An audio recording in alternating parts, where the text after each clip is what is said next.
I don't think I have ever tasted a young Margaux like this. And honestly, even going back to the great vintages we've made, 05, 2000, that nose, that floral, what stunned you at the beginning, I don't think I have ever smelled that 6 months after bottling. So do you think 2009 is the greatest modern vintage ever? This is a real statement. I wouldn't go as far as that, but honestly, in my personal memory, from all the wines I have tasted when young, so since the last 30 years, I don't think I have been as impressed as I am today with such a wine. Now, time will tell, we'll see, but I would be surprised if 09 doesn't emerge as one of the very few top, or maybe the best. Now, the real challenge is 010. Because yours was phenomenal. So that's the problem. But until 09, even 2000, even 2005, 2005 is a magnificent wine. It hasn't got that subtlety and complexity of nose, I think. And why was that? What made 2009 so special? That's an even more difficult question. because in 05 we had the impression that weather was perfect. And in 09 and 010, weather was perfect as well. So there are those very subtle factors which create a difference, but we don't know how to analyze them. And honestly, well, I could invent something, but very sincerely, I don't know. So can you make any comparisons?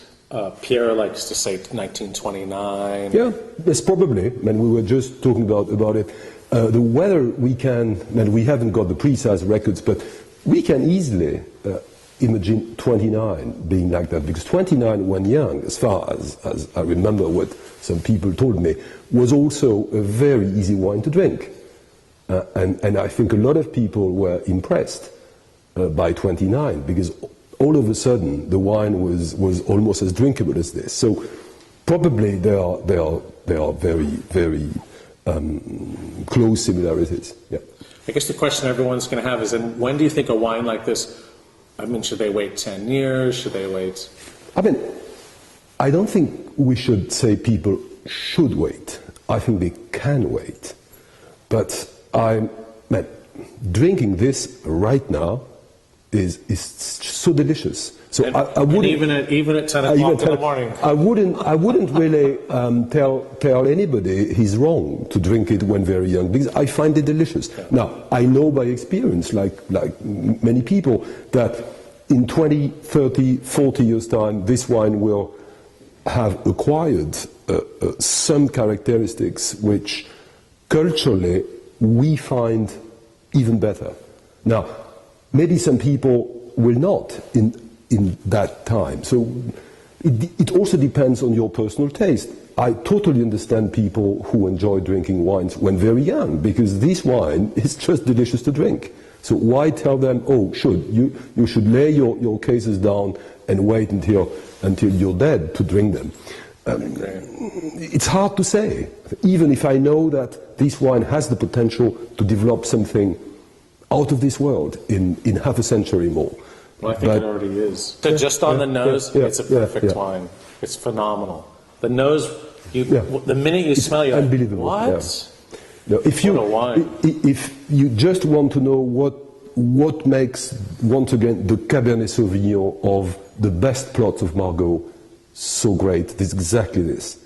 As a matter of fact, this wine, like all our recent vintages, the blend the plots which compose the blend, the final blend, are almost exactly the same as the plots which composed the first wine 300 years ago, because we have got the documents and they haven't changed. And this is absolutely incredible to realize that these plots, which are perfectly located and then are exactly the same. This is exactly the same composition as the Margaux 1700, for example. This is unbelievable.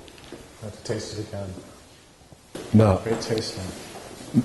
Ma grand-mère me racontait avec émotion les vendanges 39.